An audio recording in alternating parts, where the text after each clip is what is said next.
back. We'll do it with the light on. I don't think I can go through with this. Well, do you mind if I start with Andrew? I mean, I just don't do one-night stands. Well, I wish you'd told me before. This is the Heathrow Grange Hotel, you know. These rooms don't come cheap. I didn't want to sleep here. That's a horrible thing to say. Is it? Oh, well, I'm only joking. I'm renowned in Westminster for my sense of humour. And for my enormous majority. And for my incredible virility. And Vicky, this isn't a one-nighter. This is a first-nighter. I love you. I've loved you ever since the Sloaney Girl Temp Bureau sent you into my life. Yesterday. Do you really mean that? Of course I do.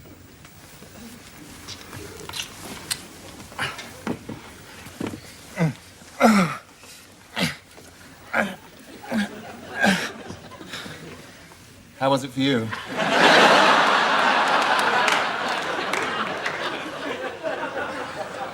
How was what?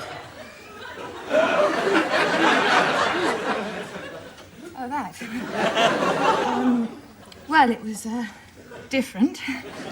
Really? In what way different? Sexier? Chunkier? Bigger? Quicker.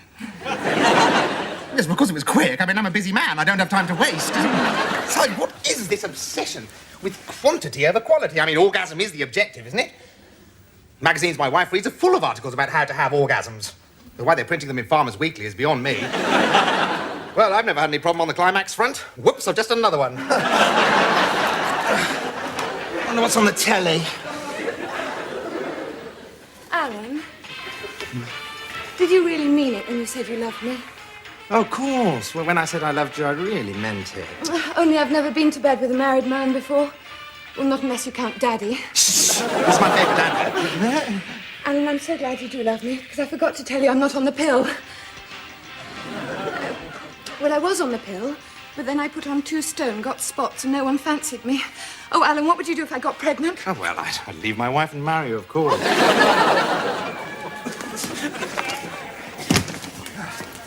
Thanks for keeping the place, Piers. Overslept. You know what it's like when you're in the sack all night, boffing some insatiable little sex pot.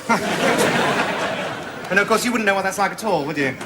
Hey, bastard, there is a queue here, you know. It's all right, Crippen. It's an airliner, not a corporation tram. There are plenty of seats for everyone. Though why you're going to a conference on farming is beyond me. You represent an inner-city slum, don't you? Even my constituents are allowed to eat. Are they? What a shame. If this terminal wasn't patrolled by heavily armed members of your anti-terrorist squad, I'd give you a good smack for that. Well, there you are, you see. There's the voice of the modern Labour Party. Thinly veiled political thuggery.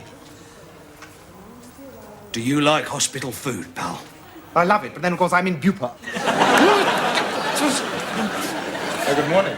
Good morning.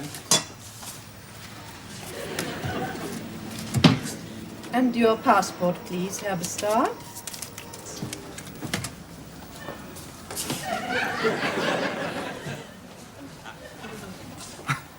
I'm sure I had it last night. I'm afraid there's rather a long queue. Would you mind stepping aside? Yes, as Hitler said to Chamberlain before he invaded Poland. Listen, my dear, I am Alan Bastard, MP. I've got the largest majority in the House of Commons, and I'm attending a conference on a subject very close to the German soul, namely pig meat. I don't need a passport. We won the war. And much good it did you. Next, please. Look, Fräulein, I can vouch for him. Yes, and who will vouch for you? Oh, well, Alan will vouch for me. Right, that's it. I demand to see the airport manager, or the airport Führer, or whatever you call him. I'm afraid Mr. Goering is unavailable. He's busy pillaging the art galleries of Eastern Europe. Smoking or non-smoking? Perhaps it's in your case. What? Your passport? No. Oh, God. I must have left it at home in Yorkshire. Damn. Well, at least have a look. No, it's not in here. Well, it might be. I'm always losing things and finding them in unexpected places. Yes, that's because you're a congenital idiot, Piers.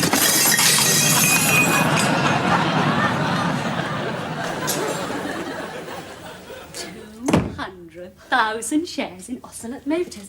I can't believe it. At today's share price, you're virtually a millionaire. And it couldn't have happened to a nicer person. Yes, it could. But I'm glad it didn't. I hardly even knew Uncle Luke. I never imagined he was still alive. He isn't.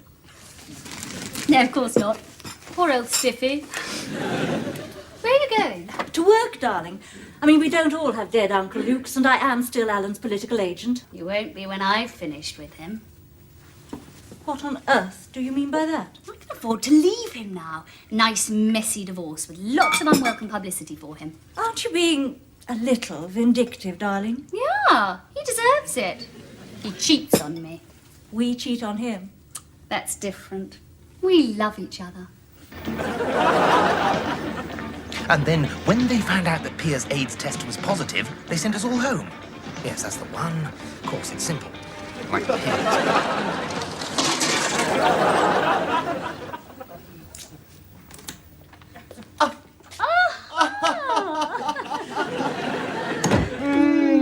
Mwah! Now, I know what you're thinking. Yeah. What's Alan doing back so early from the conference? Well, you're not going to believe this. But last month, we all had routine blood tests, and Pia's, of all people, turns out to be a raving... You left it in your bedside drawer. Oh, I know about that, darling. Under the March 1987 amendment to the European Community Travel Agreement, members of Parliament on official business don't actually need to carry the Do passport. shut up, Alan. I'm not Piers. I mean, why don't you just admit that you spent last night in some airport hotel with some little typist, for whom I feel nothing but the deepest pity? I see. Well, if you prefer to think the worst, Sarah, rather than listen to my perfectly logical explanation, quite frankly, I don't know how this marriage is going to survive. It isn't. I've just inherited £1 million, and I'm going to divorce you.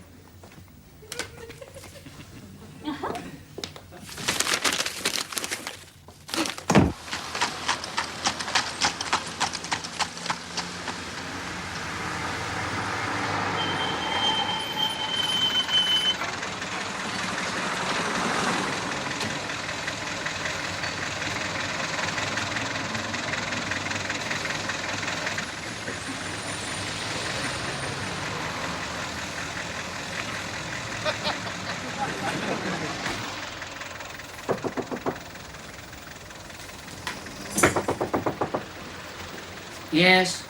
Edwina Curry likes it hot and spicy. That's the password, isn't it? You've only been real crap, Norman. Of course. That's the whole object of the exercise. How do you mean? Well, it's all a matter of perception. You see a clapped-out ambulance immobilised by vindictive traffic wardens. I see 100 square feet of prime office space in Park Lane, £50 a day and no rate. Now, about your divorce. Are you wearing makeup? Just a hint of mascara. That's very nice. It suits you. Sorry, go on, Norman. Well, as soon as you told me about the divorce, I transferred all your assets to the one country where even the bank accounts of known criminals are safe from official scrutiny. Vatican City. Precisely. So your wife won't be able to get her hands on a penny. Well, that's very good, Norman, but the problem isn't my money. You see, Sarah has inherited a major stake in Ocelot Motors. That's why she can afford to divorce me. I see. Well, if she's not after your money, it doesn't matter if she leaves you, does it? And if I were your wife... Listen, I am only MP for Halton Price because Sarah's father controls the local Conservative Party. The second we're divorced, I'll be out on my arse, with about as much chance of finding another seat as a deaf kid in a game of musical chairs. I see. It's serious, then. And I suppose you want me to come up with some ingenious solution. And I suppose you want me to continue paying for your sex change treatment.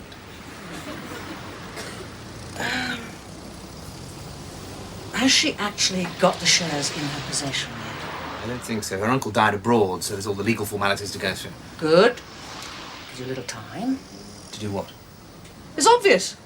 Destroy the company. Look, drink a bottle of gin and have a very hot bath. And if that doesn't work, then call me tomorrow. No, of course I don't love you. Grow up, Victoria.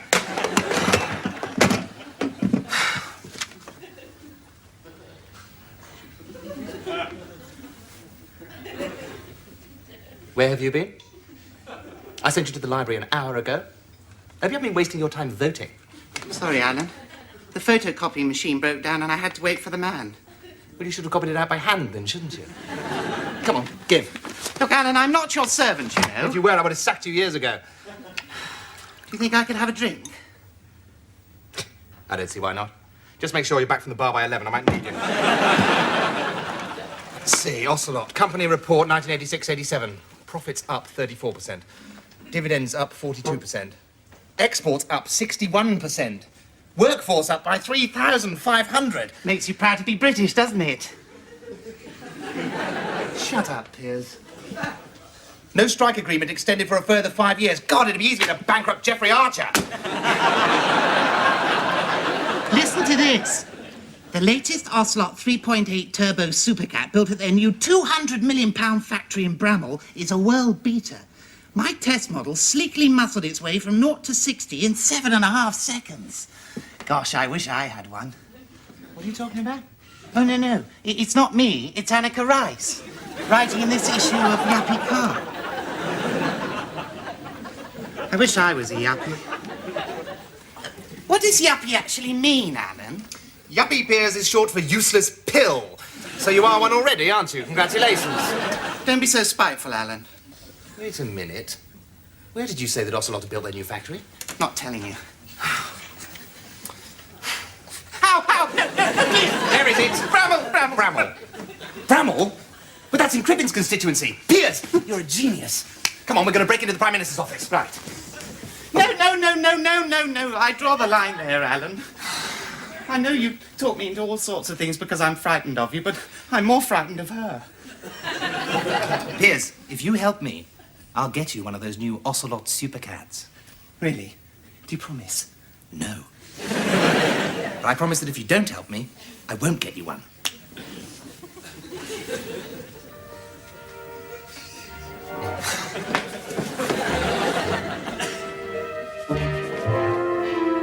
Piers! Stop tiptoeing along like Wee Willie Winky. It's all right, we're not trespassing. Yet? Look, it's perfectly safe. She's in Washington for the state unveiling of Reagan's new nose. What if we bump into someone else? This time of night, we're not going to bump into anybody. Where do you gentlemen think you're going? We're not going anywhere near the Prime Minister's office, if that's what you're thinking. That's all right, sir. We're just taking an evening stroll, drinking in the historic ambiance. Yes, well, I shall have to ask you to identify yourself, sir. Several ministerial offices on this floor. Can't be too careful. I completely understand. You're Alan Bastard. Bastard. You're the member who got that bill through arming us police, aren't you? Indeed, I'm proud to say that it was I. And it wasn't an easy job. But I felt you chaps needed the tools to finish your work. Yes, well, I'm a big fan of yours, sir. If I shook you by the hand, would it be a terrible liberty? Yes, it would, but perhaps this once. And this is Mr. Fletcher Dervish, who helped draft the bill. Possibly the finest legal brain in this corridor at the moment. Real honour, sir. Oh, is it? Tell me, officer, do you find the gun makes a great deal of difference to your work? Oh, revelation, sir, revelation. I mean, take last Saturday. Yeah. A mate of mine on the Met was policing the Chelsea match. Some hooligan threw a bottle on the pitch, so he draws his piece and blows him all across the half-time scoreboard. A splat. Yeah, wasn't no trouble after that, sir. Oh, yes, you've done us bobbies a right favour. I mean, in this day and age, who needs a truncheon? Right. Though, the wife likes it, mine, when I'm on nights. Something for her to grab hold of. If she thinks she is an intruder. Oh. Tell me, officer, since we're such kindred spirits, I wonder if you could do me a little favour. If I can, sir. Well, it's not really for me, it's for Mr. Fletcher Dervish. You see, he's never been inside a ministerial office, and unlike me, he's never likely to get the chance to do so. So, if you could just let him peek inside one, you know, needn't be anything grand, agriculture, fish and food, or, God, Northern Ireland even. Well, I don't know, sir. I shouldn't leave my post. Well, I'll keep an eye out for you, hmm? All right, Mr. Bastard, as it's you. Right, now, this particular part was structured in 1744. Around the corner here, we have a broom cupboard that was originally Lord Palmerston's closet.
times the minister denies it. And he will. I have it here in black and blue.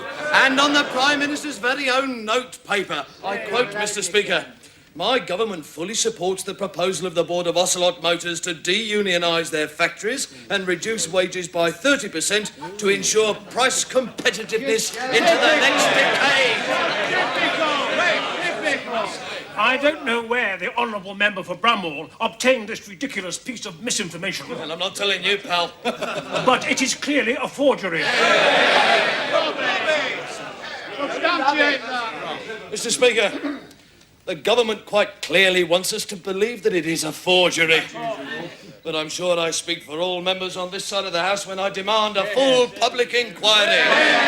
No, not a public inquiry. Not for 10 years. This isn't going badly enough, Piers. Do I have a choice of colour? What? My new Ocelot Supercat. Oh, shut up. Shout outrageous, Piers. Outrageous, Piers! But some public-spirited employee at Ocelot has had the decency to leak this letter to me, and I will not betray his trust. Mr. Speaker. Order. Mr. Speaker. Order. Mr. Stark. I will briefly yield to the honourable member for Halton Price, Mr. Speaker, because it's always interesting to hear the crypto-fascist ravings of the loony right.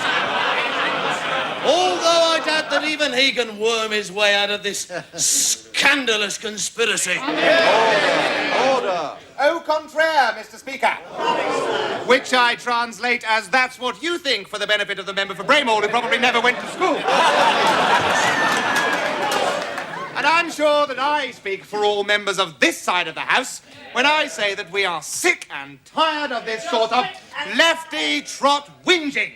I mean, it's, with the greatest respect, it is not as if the average car worker has the taste or intelligence to spend his outrageously high weekly pay packet on anything more worthwhile than pigeons and whippets and brown ale and oven-ready chips. Mr. Speaker, that is outrageous. I myself am a member of the National Union of Car Workers, and I have the privilege to represent that body in this august chamber. But because of him, I shall demand that the Executive Committee recommend a secret ballot for industrial action to be taken unless the scumbag opposite does not withdraw that application. Industrial action. Mr. Crippin's answer to everything. Here we are, dealing with a man whose family history shows that he's related to a very dubious member of the medical profession. That's it, I shall demand a strike of all car workers in Britain as from Monday, unless bastard withdraws that vicious slander.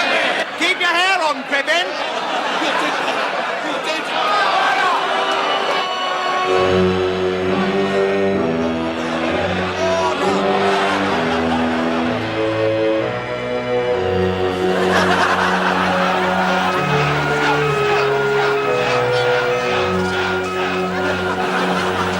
Financial Times? Of course. The stock exchange has suspended dealing in Ocelot shares, so I suppose Sarah won't be divorcing you now. So what? Well, you did say you'd get me an Ocelot Supercat if I helped you. Well, you actually believed me. Well, I did at the time. I suppose I'm really rather stupid. Yes, you are, Piers. Very stupid. Very loyal.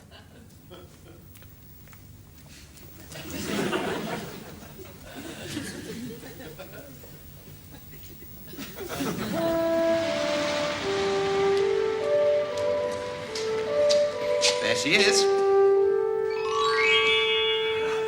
It's super. Thank you, Alan. My pleasure. Oh, no touching, please. I'm sorry I couldn't get you a black one, Piers, but they don't seem to be making very many at the moment. Well, go on, get in. Try to have the size.